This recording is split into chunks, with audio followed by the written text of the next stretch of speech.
See this? Differences of war.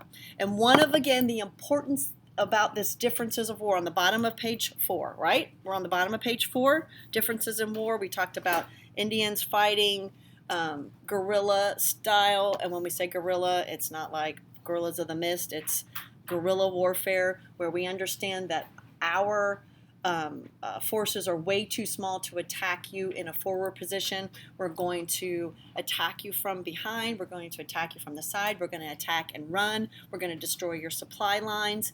And for the most part, what Indians will do that makes them able to at least have a fighting chance is that they use their surroundings, right? So they hide behind trees. They strike on the sides of paths. So while the colonial militia is marching down a lane, the Indians are going to shoot and then run. We think that's cowardly. They see that as bravery. And what will happen as we move into our first real war with that we fight with Great Britain, the French and Indian War, we kind of help the British win that war because of saying, hey, you can't fight like that. You got to fight like this. And then eventually when we get to the Revolutionary War, we've really honed in on those tactics, and that will help us to win that battle. All right, so any questions about that?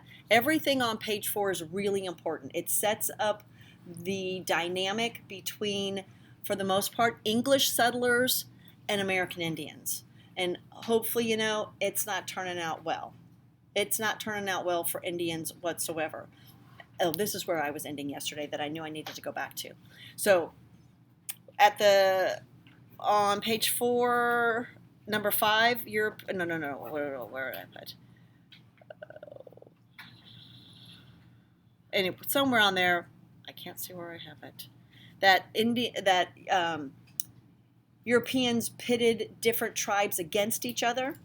That again was on purpose, right? To keep the Indians from becoming a united unit. I think because we use the term Indians to describe this entire group of people, bless you, you should know that they didn't all get along. They made war on each other often. Most of the war that they made on each other was in regards to hunting, like how people that hunt feel very protective about, you know, where their hunting grounds are at. Indians felt the same way, and they warred against each other often, and that was to Europeans' benefit. If white Europeans would have been met with the full intensity of all Indians at the coast of Plymouth and at Jamestown, they would have been pushed away and we would have never been allowed to settle, right? 140 people get off of the Mayflower. If 5 tribes of Indians would have been waiting there to attack and send them home, we would have never established a foothold with 150 people. Same with Jamestown. But what we, as white Europeans, depended on is that these were groups that didn't like each other. And so we pitted them against each other. How do we do that? We befriend one of the other. It's exactly what the settlers at in Plymouth Bay did. They befriended one group, and then with that group, they started attacking the other ones. And they planned all these side attacks of fake peace treaties. And so the separatists would show up with their Indian translator with the other Indians thinking that they were going to make peace, and they'd sit around a table, and then they'd get the high sign, and then they'd slaughter them all. That's how we did it, like that. It's pretty clever if you're the white European. It's really disingenuous if you're the Indian and you think you're getting ready to make a peace treaty, and the next thing you know, your throat's slit and you're dead. So that's how that would happen. All right, next page is a whole bunch of, on page 5, is a whole bunch of European explorers. The only thing that we need to know is why. We don't need to know their names. We don't need to know where they came from. So on page 3, under that Roman numerals 3 of European explorers, we need European motives for exploration. That's all we need. And again, these are the 3 G's. If we're gonna put them in the smallest common denominator on page 5, by C under European motives for exploration, 3 G's: gold, God, glory. Okay. Now we're gonna intensify that a little bit, those 3 Gs. And I'm on page 5 under Roman, why do I keep saying Roman? European explorers, letter C, European motives for exploration. Again, this glory, if we want to personify that, it's really glory and power, right? Who's going to stick their flag in first? Who's going to get to this new nation first? We're able to do that again because of technology, gunpowder, better maps. C is the gold. Now, when we say gold, gold has 2 meanings, right? For the Spanish, it is literally gold. And for, and I promised us Pocahontas, but I'm sorry, it's Monday. We're not going to get that far. So we'll start Monday with Pocahontas.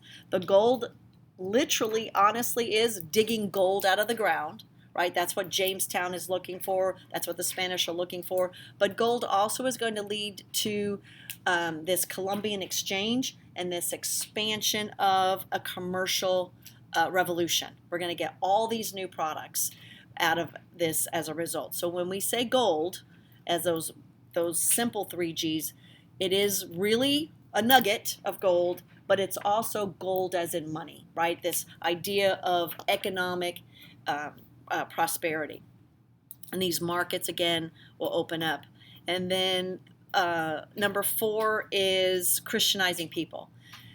And again, the only people that are into this Christianizing thing are the Spanish. And again, let's make sure that we know that that is Catholicism, that that's what they're doing. Your English are not going to be inviting Indians into a Puritan church. Nobody's knocking on Saturday inviting them to church. French don't care. Spanish are the only ones doing that.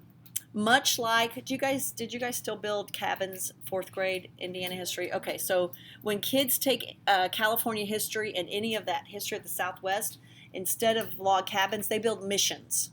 So just about every major town in California was built up around a mission. So like my husband's from Riverside, and there's a big giant mission in Riverside. And so California kids, whenever they take California history, they build missions, because that's what the settlement of California begins with, are all these missions. And the missions, again, and the Alamo. The Alamo is a mission. And when we get to that in the 1840s and 50s, the Alamo was a mission. And the purpose of the mission was to instruct Indians in trades and to Catholicize them.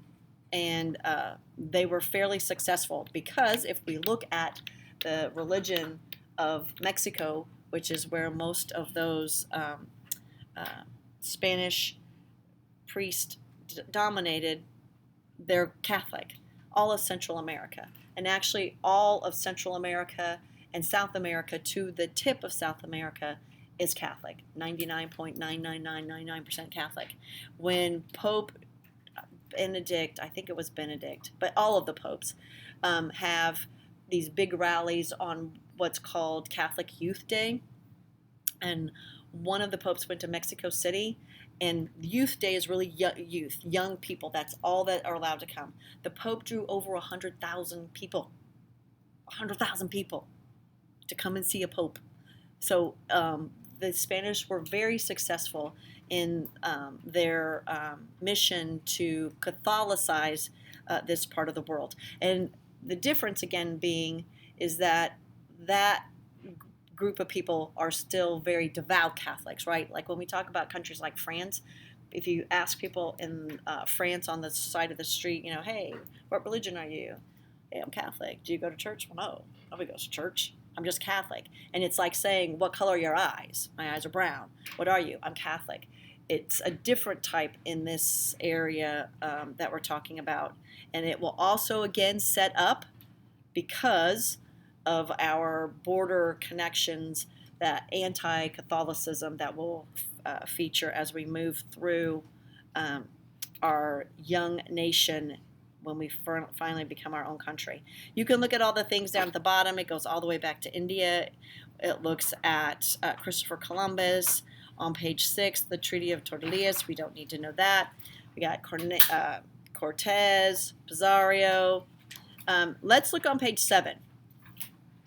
You can look at all that stuff. We don't need to know that because it's not our part. So on page 7, 6 is St. Augustine. Has anyone ever been to St. Augustine of Florida? It's awesome, isn't it? It's a pretty cool place.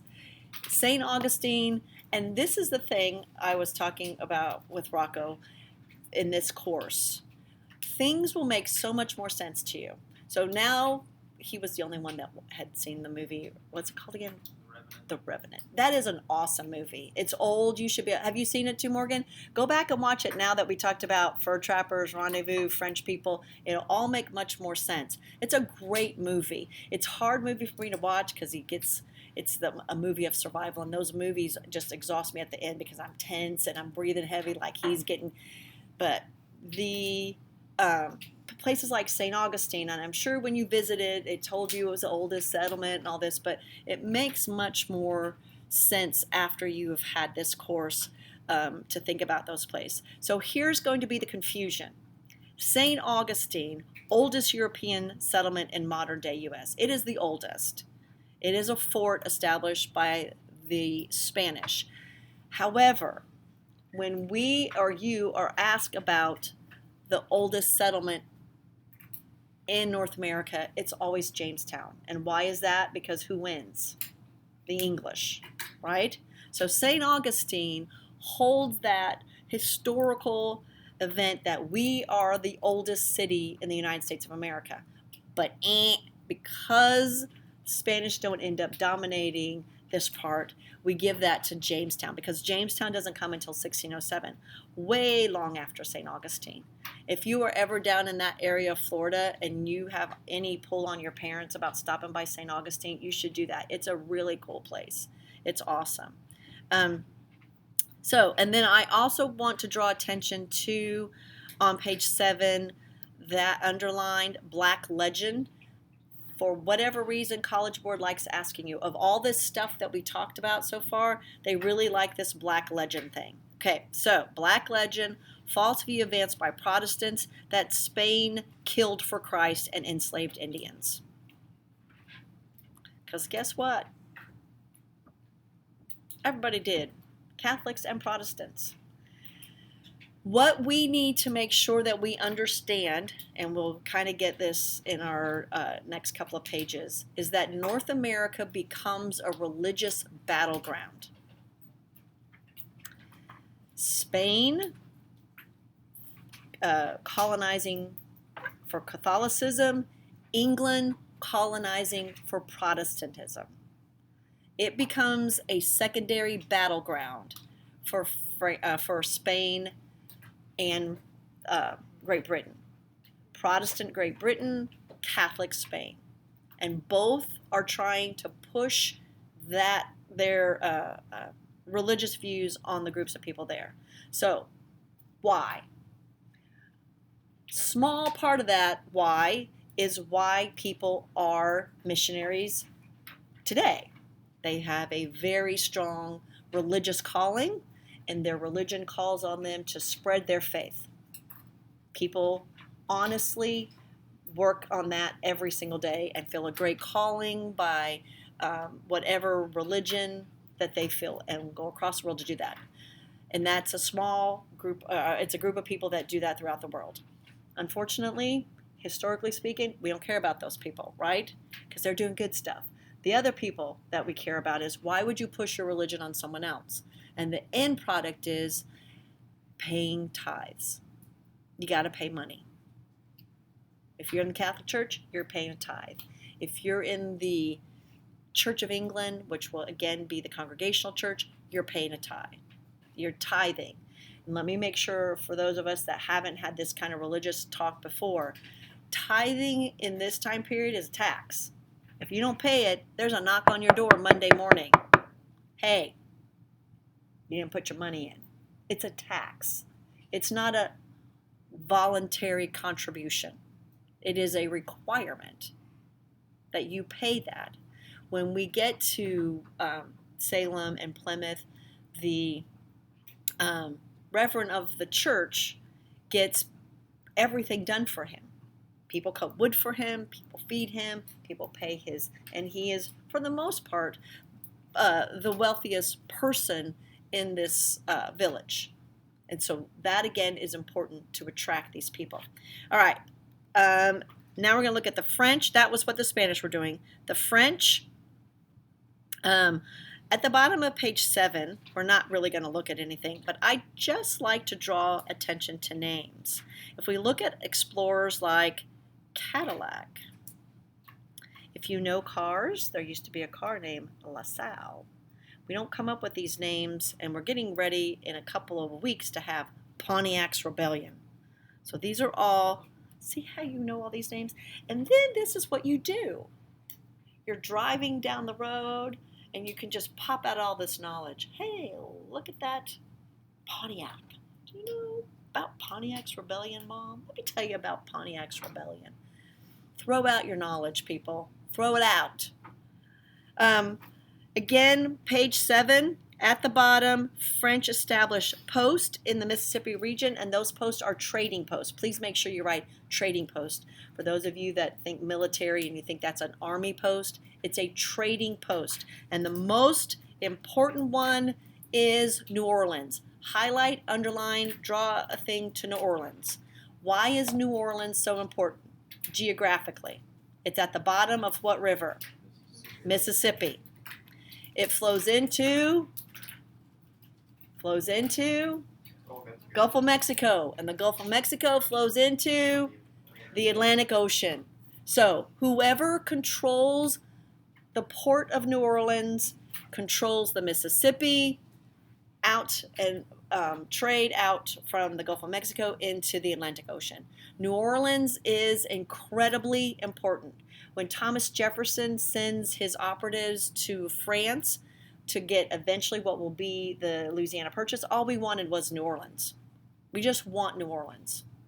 As we begin to push after we win our revolution and we begin to push those 13 colonies into now what we call the Midwest, us, it is important for farmers, because how are farmers going to get their crops? We're not going to send them over the Appalachian Mountains. We're going to float them on a boat down the Wabash into the Mississippi, down to the Gulf of Mexico through New Orleans. New Orleans is one of the most important cities to people who live west of the Appalachian Mountains. So New Orleans is really important. If you've been to New Orleans, anybody been to New Orleans? All the street signs are in what language? Francais, right? And if you were a kid in the New Orleans public school system, actually I think all of Louisiana, you start learning French in the 4th grade. And that becomes an important part of the culture of the people of Louisiana. They still go by the Napoleonic Code. They still call their counties parishes. They're not counties like we do. And again, Louisiana is one of the few southern states that's overwhelmingly Catholic.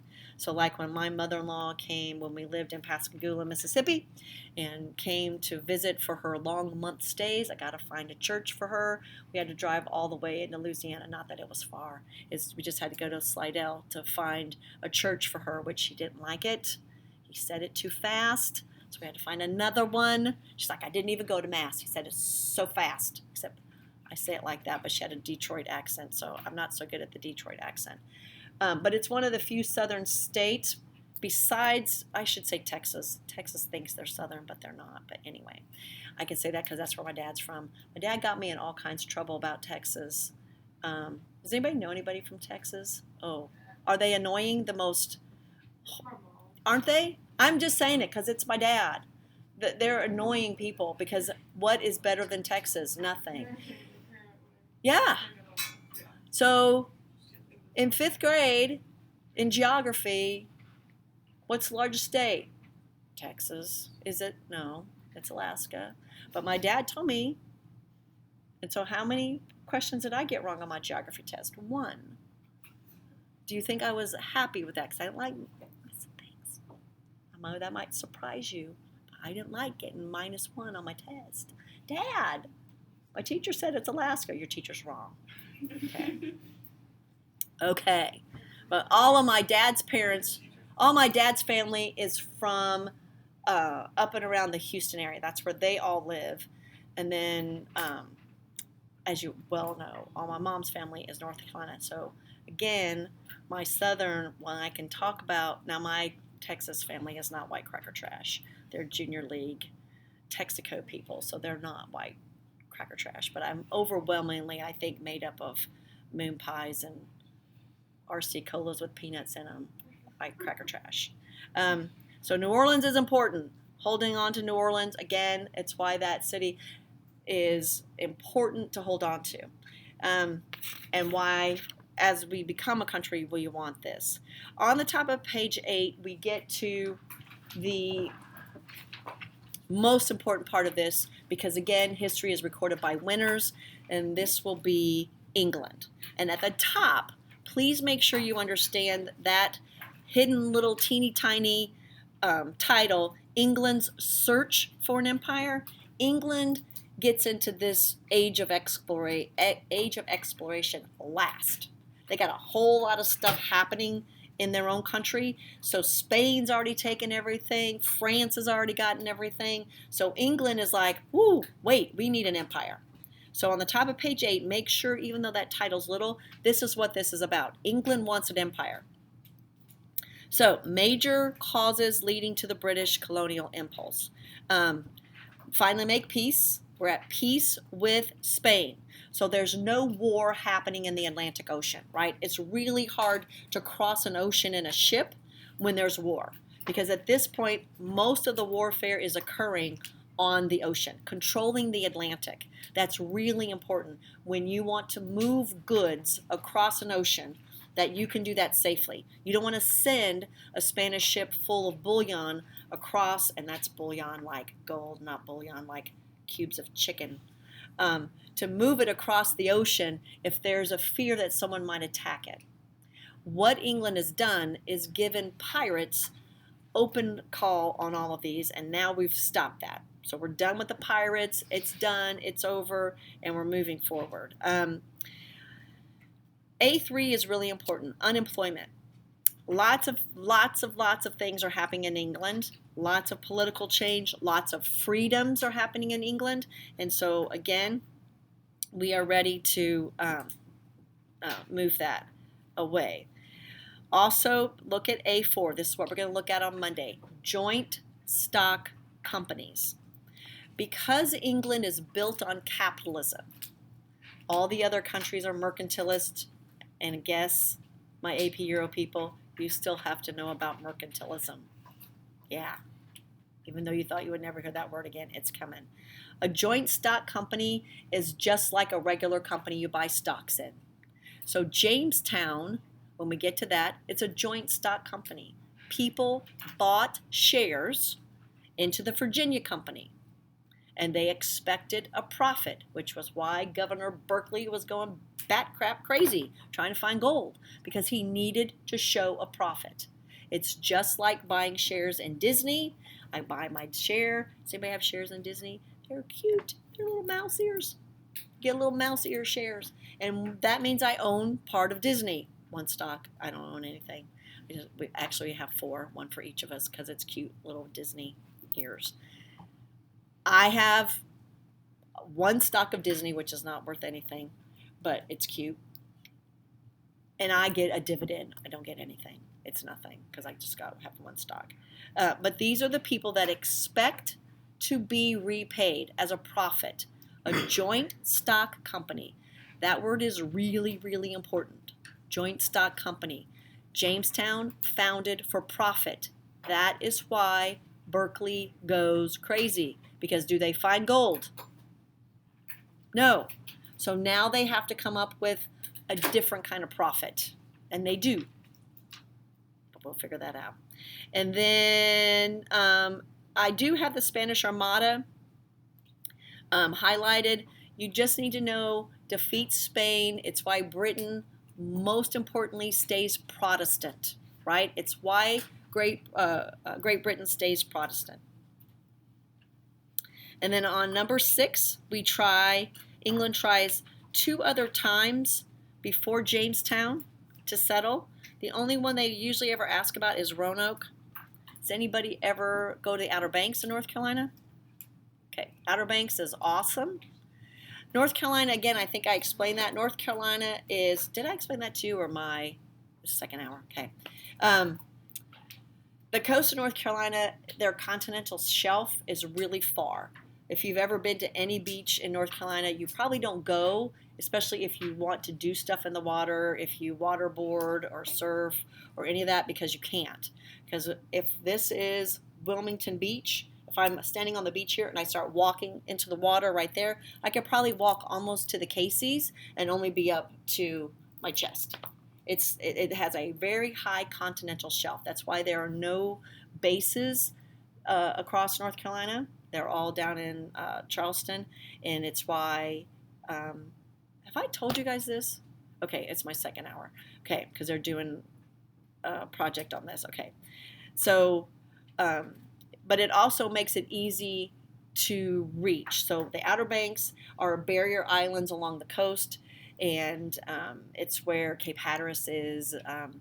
The people out there really still speak funny. They're very isolated, and that will be one of the first places that we drop what will become known as the Lost Colony of Roanoke. So Sir Walter Raleigh drops these people, 115 people, women, men, and he leaves them and he says, I'm going to go back for supplies, except it takes him 3 years.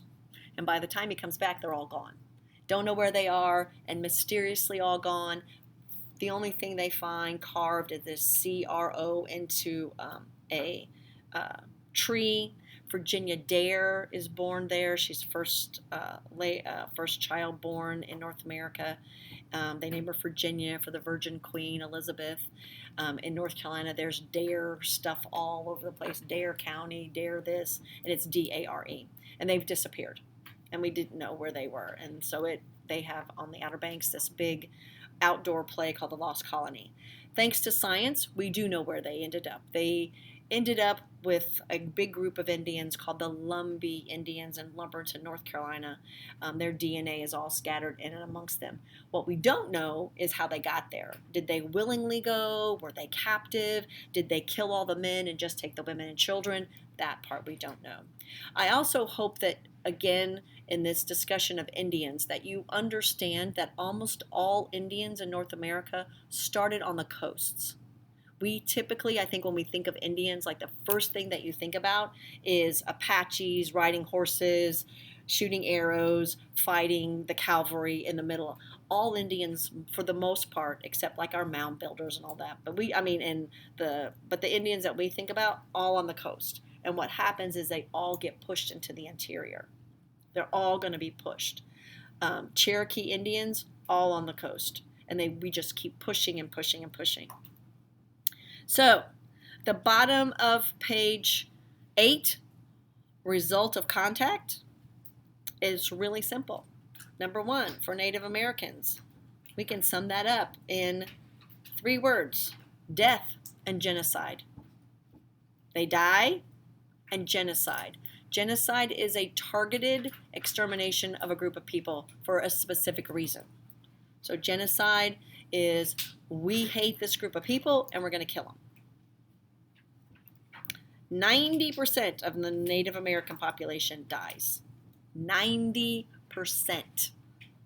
And that is why, my friends, for my almost 20 years of teaching, and I look at all these people that tell me, oh yes, my family tells me that my great-great-great-grandma was a Cherokee princess. And I just smile and say, yeah, I bet she was. Because 1, white people didn't marry them, and 2, we killed them all. My dad told me that. My dad is was incredibly dark skinned, like wood. Like he was dark. And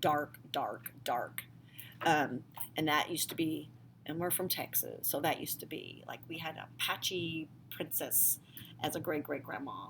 I'm like, God, that's cool. I told everybody that. Just like everybody tells, yeah. Guess how, and I did my DNA, guess how much Native American I have? Zippity doo-dah day. None. And then my brain thought, well, right, history teacher, because we killed them and we did not marry them. Did not marry them. So if you have any, which again, most people don't, because most of you are not here for a long period of time, especially if you're from Sullivan County. You migrated in. Like, This is the cool thing about Ancestry DNA. Not only did they do my ancestry, but they didn't know where I was from. My little spit came from Sullivan, Indiana.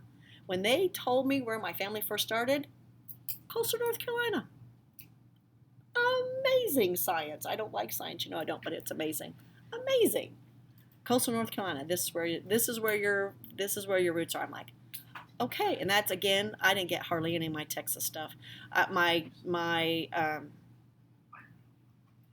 great grandpa on my dad's side is Greek, so I had a little bit of that. I had the um, um,